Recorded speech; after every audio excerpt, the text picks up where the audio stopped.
بسم اللہ الرحمن الرحیم۔ اپنے چینل انوار السادات میں آپ سب کو پھر خوش آمدید کہتے ہیں۔ آج کا ہمارا موضوع ہے درود و ثنا۔ نبی پاک صلی اللہ تعالیٰ علیہ وسلم پر درود پڑھنا بہت بڑی نیکی ہے، اس کا بے پناہ اجر ہے۔ احادیث کثرت سے اس کی شان میں نازل ہوئی ہیں۔ حضور علیہ السلام نے فرمایا، یہاں تک من صلی علی مرۃ فتح اللہ لہ باب من العافیہ، جس شخص نے مجھ پر ایک مرتبہ درود پڑھا، اللہ تعالیٰ اس کی نجات کا ایک دروازہ کھول دیتا ہے۔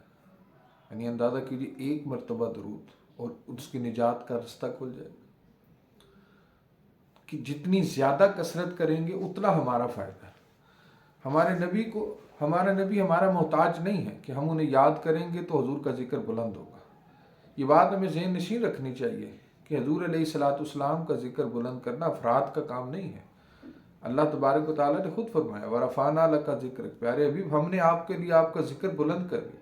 تو جس کے ذکر کو اللہ بلند کر رہا ہو اسے مخلوق کی کیا حاجت۔ لیکن یہ ہمارا ہی فائدہ ہے کہ ہم اپنے آقا پر جتنا زیادہ درود پڑھیں گے اتنا ہماری ذات کو نفع ہو، اتنا ہماری زبانوں میں تاثیر آئے گی، اتنا ہمارا اخلاق اچھا ہوگا، ہماری پریشانیاں روا ہوں گی، ہمارے غم دور ہو جائیں گے، ہماری مصیبتیں ٹل جائیں گی۔ کس سے؟ صرف درود سے۔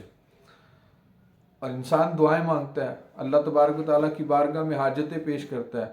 دنیا دار لوگ ہیں، ہماری ضرورتیں زیادہ ہیں، ہمیں ہر وقت دعا کے لیے کچھ نہ کچھ مانگنا ہوتا ہے، یا اللہ ہمیں یہ دے دے، یہ دے دے۔ آپ اندازہ کیجیے، یہ جو حدیث بارکہ میں آپ کی خدمت میں پیش کرنے لگا ہوں، نبی پاک صلی اللہ تعالیٰ، حضرت ابی بن کعب رضی اللہ تعالیٰ عنہ اس کے راوی ہیں۔ آقا کریم صلی اللہ تعالیٰ علیہ وسلم کی بارگاہ میں عرض کرتے ہیں، یا رسول اللہ، میں نے اللہ کی بارگاہ میں مناجات پیش کرنے ہوتے ہیں، میں مناجات پیش کرتا ہوں تو حضور آپ پر درود بھی پڑھتا ہوں، آپ ارشاد فرمائیے کہ میں کتنا وقت درود پڑھوں۔ پھر خود کہتے ہیں، یا رسول اللہ، ایک حصہ میں درود پڑھوں گا، 3 حصے میں دعائیں کروں گا، مناجات کروں گا۔ نبی پاک صلی اللہ تعالیٰ علیہ وسلم نے فرمایا، ابی جتنا تم چاہو، لیکن اگر درود بڑھا لو تو تمہارے لیے بہتر ہے۔ حضرت ابی بن کعب کہنے لگے، یا رسول اللہ، پھر میں آدھا وقت درود پڑھوں گا اور آدھا وقت مناجات کروں گا۔ آقا علیہ السلام نے پھر وہی جواب ارشاد فرمایا، ابی جتنا تم چاہو لیکن اگر درود بڑھا لو تو تمہارے حق میں بہتر ہے۔ پھر کہنے لگے، حضور 3 حصے درود پڑھوں گا، 1 حصے مناجات پیش کروں۔ حضور نے پھر وہی جواب دیا، فرمایا جتنا تمہارا دل چاہے، لیکن اگر درود بڑھا لو تو تمہارے حق میں بہتر ہے۔ کہنے لگے، یا رسول اللہ، پہلا حصہ کہا آپ نے کہ اور بڑھا لو، دوسرا کہا آپ نے کہ اور بڑھا لو، تیسری دفعہ کہا آپ نے کہ اور بڑھا لو۔